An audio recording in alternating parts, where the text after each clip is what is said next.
Hey everybody, this is Barry Johnson. Welcome back to another edition of Studio Talk. First thing I want to mention is I'm recording this with a brand new lens today. It's a Sigma 40mm DGDN art lens made for the Sony mount, and it's being recorded on a Sony a7 III.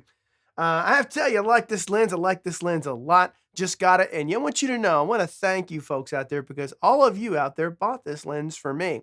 I've only been at this whole YouTube thing for just over 6 months, and I've already started making reasonable money with it, enough to where I could go out and buy myself a new lens and hopefully even take the quality of this channel up a notch, okay? So speaking of taking quality up, I think, there are some really famous hardware pieces out there that we all know.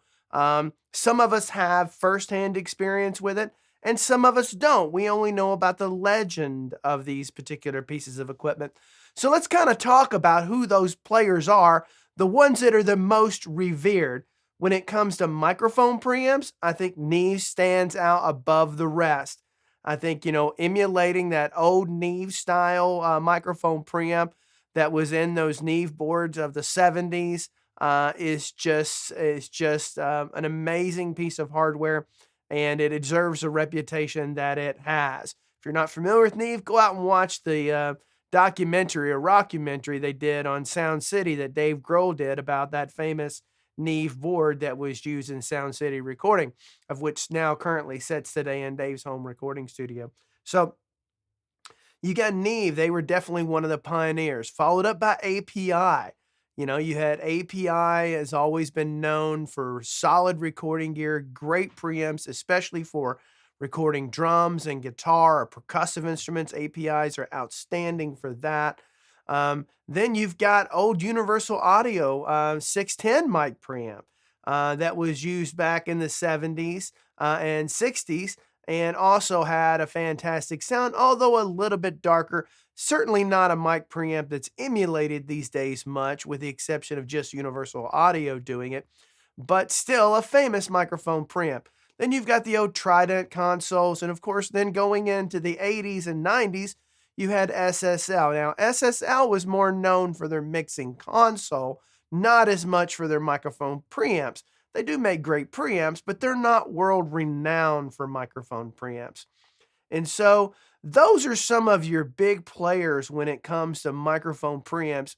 And at the end of the day, most hardware manufacturers or even software plug-in manufacturers designed to emulate the tonality of these microphone preamps, there's a lot of companies out there chasing that sound to try to do it at an affordable cost. Now, those are microphone preamps. Now let's go on and talk about some hardware pieces of units, aka compression and EQ.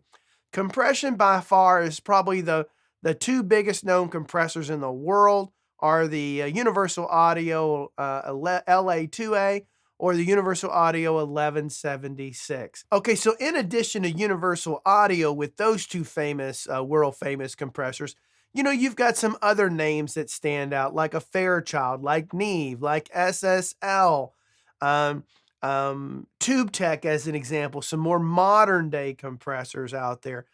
So you have a lot of famous hardware. I could go on and on about a lot of it, but most of the names by now you know or you've heard of most likely. Now, if you're lucky enough to actually use some of these compressors and some of these pieces of hardware, you learn very quickly that they do have a lot to offer. All right. They do something magical to the tonality of your music that you're never going to get with plugins. I'll just flat out tell you, you're never going to get that with plugins. You can get pretty close, but you're never going to get there with that. But the hardcore reality is how many people out there can afford to go out and buy those super expensive pieces of hardware? Very few people can. I've been lucky in my life to have owned most of the ones I'm talking about, especially when you're talking compressors. I've owned most of the ones I mentioned about in my journey. But I've learned that those are expensive pieces of gear, and it's hard to get the mileage out of them to justify the cost. So then come in these hardware clone manufacturers. Some of the biggest out there are Warm Audio. When it comes to a lot of the stuff they do, you've got Stam Audio. I've got a video out there talking about the clone wars, where there's tons of people out there making clones of these particular pieces of hardware. And then, of course, you've got all these plug-in manufacturers trying to make their emulations.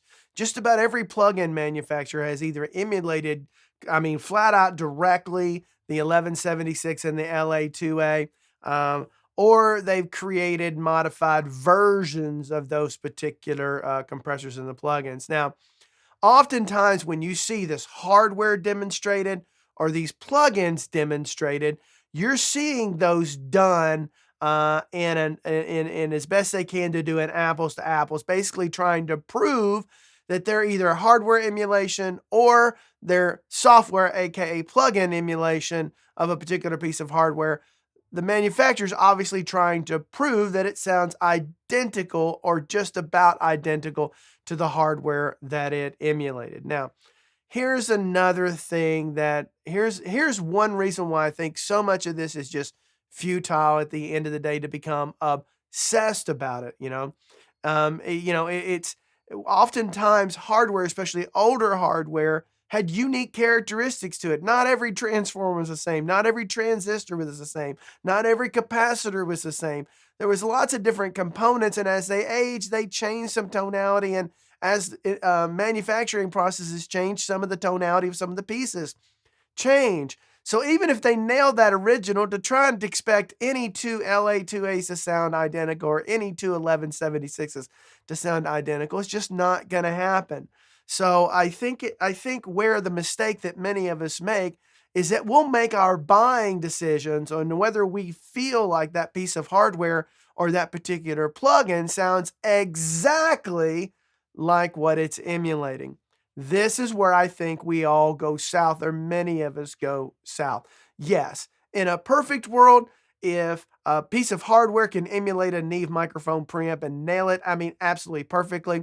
If a hardware manufacturer's clone can actually nail a duplication or a replication of an LA2A or 1176, or if a plug-in manufacturer can actually nail it perfectly, that's a perfect world. Okay, great. Okay, great. And if they can do that at an affordable price, it makes it compelling to buy that particular product.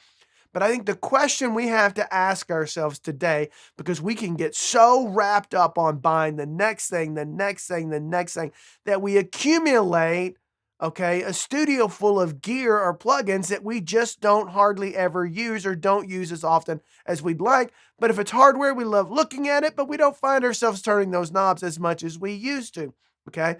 So I think what you've got to get wrapped up into is, does that particular piece of hardware, whether it's a microphone preamp, compressor, EQ, I don't care what it does that, or is that plugin, do they sound good? Do they offer pleasing tonality shapes to your music that you've recorded? Does it give you the creative flexibility to be able to present your ideas and your vision of your music the way you want it to? Does it give you the ability to effectively do that? Okay? And that's all that should matter. That's why I think people get way too wrapped up into too many plugins and too many of this. I've got several videos out there talking about that. I want to challenge all of you to really stop as you're evaluating gear out there. Ask yourselves, heck, man, does that sound good? I don't care if it nails. I don't care if I'm listening to an A to B. I don't care if they're level matched. I don't care if all that crap. Does the end result sound good to my ears? And do I need it to sound just like that other piece that happens to also sound really good too, but they're just somewhat different? Well, what makes one better? Does it make it better sounding because it accurately emulates that LA2A clone hardware, or does it properly emulates it perfectly, or has its own individual character and sounds freaking awesome? Okay, what should matter more to you? It's what it sounds like and what's practical for your budget and your studio, because the reality of this mere fact right here is the majority of you out there watching this video, whether it's today or 5 years from now, or whoever never watches it, doesn't really matter at the end of the day.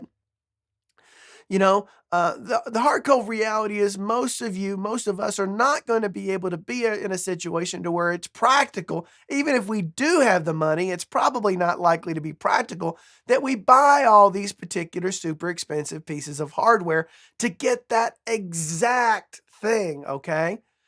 These are tools to get the job done. I can assure you that back in the 70s, especially in the 70s and the 60s, they weren't paying attention to all this gear stuff. They were just paying attention. How do I use the tools in front of me to get the best recording I can? I mean, for goodness sakes, Van Halen's first album had SM58s or SM57s on the drums, even on the kick drum, okay? And so that's a classic album. Now, could it have been recorded better? Sure.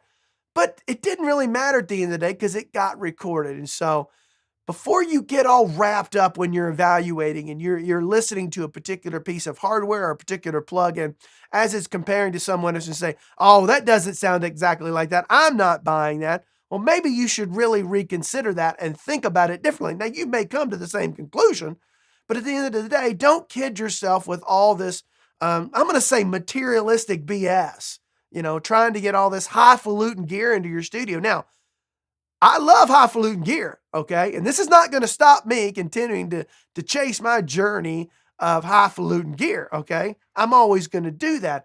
But, that's not right for everybody. And I'll be honest with you, I kind of chase it just because I can, not because I need it. Okay. So I guess I'm a little bit of a walking hypocrite when it comes to this. But anyway, I've got inexpensive gear in here. I use mediocre plugins. I mean, well, not really. I mean, I like to use the best I've got, but they're not exact emulations. So anyway, you get where I'm going with this, all yada yada yada yada yada yada. So you have to excuse me.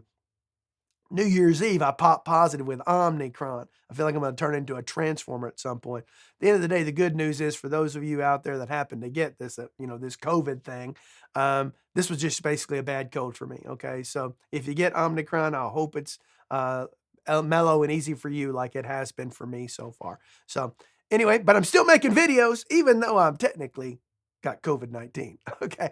But let's keep our hearts and our prayers going out to those folks out there that struggle with it. Because those are the ones that need our thoughts and our minds and our prayers. So let's do that. So in the meantime, if you like the topics I talk about here on this channel, I'd surely appreciate it. You take the time to hit that like, that subscribe, and that notification bell thing down below. It really helps me out and grow this channel. Like I said, I've been at this for 6 months. My channel's grown pretty well so far. Went over 8,000 subscribers the other day. And to do that within 6 months is, from, I guess, everything I've read, is, I guess, faster than most people get when they do this. And it's because of you viewers out there that tune in to watch and hear what I have to say and talk about my opinions that gets me there. So I appreciate it. Got lots of videos, got well over 80 videos out there that I put out over the last 6 months. I encourage you to go check them out. I have content across the board. And until next time, I hope every one of you have a freaking magical day.